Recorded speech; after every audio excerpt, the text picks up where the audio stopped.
Hey guys, for those of you that don't know me, I'm Hank and I'm the 7th grade boys life group leader, and I want to just share with you my story about worship. So from as far as I can remember, I've been a Christian and I've been coming to Beach Church. I grew up in the youth group here, and it was really easy for me to fall into a good role in the church, to grow up with good leaders and all of that. But whenever I left high school and I went into college, I really experienced my first time of worshiping things that were not God. And at the time, I didn't even realize that I was worshiping these things. But looking back on it now, as an adult, I can easily see that my attention was taken from God and put towards these things.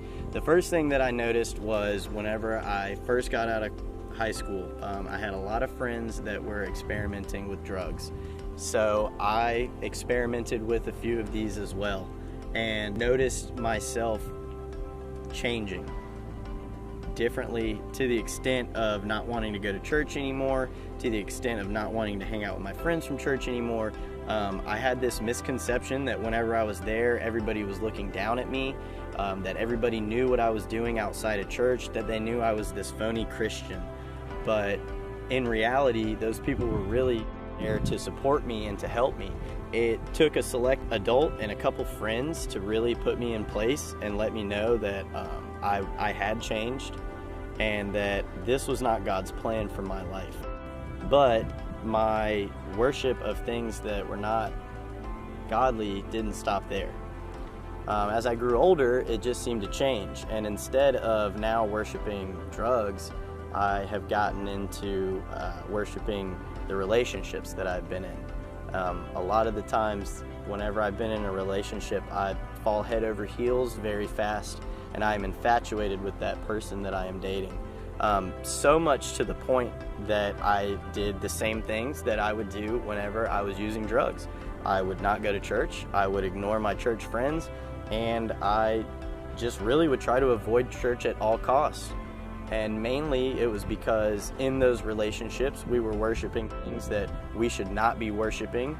We were having sex, we were doing other things that that the Bible tells us to wait until marriage for, and in my mind I knew that. And in my mind I felt a separation from God. And so I really even found myself doing things that you guys would think were crazy. I moved out of my parents' house for the first time because I was dating a girl who was in financial trouble and needed help paying her rent. I uprooted my whole life from my family and my hometown to move to Manhattan for a girl. I had felt like I had kind of moved there, and I had this like misconception that she owed me something because of that, and neither of us were happy. And the things that I wanted from her, like her attention and her comfort and her support, I was seeking from the wrong person.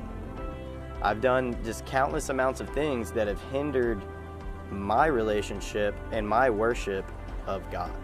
It really took me to the point of writing out a list of my priorities in my life to understand what needed to come first, and that those relationships could still be there and they could still show me worshiping God and not worshiping that person or not worshiping the relationship. And so step one, I got out of that. I moved back from Manhattan. I started going to church on Sundays again, and I had been praying about like how I could really use my gifts as a person to give back to the kingdom and to worship God through those gifts.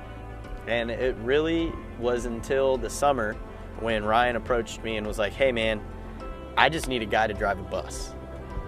And those weren't the words I heard though. The words I heard was, "It's going to be a lot more than driving a bus. Let's go." And it wasn't Ryan's voice. It was God's. Over those 5 days that I was in Albany was the best 5 days of my entire summer break that I could literally recollect. At the end of Albany, I had the opportunity to step in and lead a 7th grade boys life group. And by that point, I didn't even have to say yes or didn't even have to ask God, because I knew that's where He wanted me, and I knew that's where my worship lied.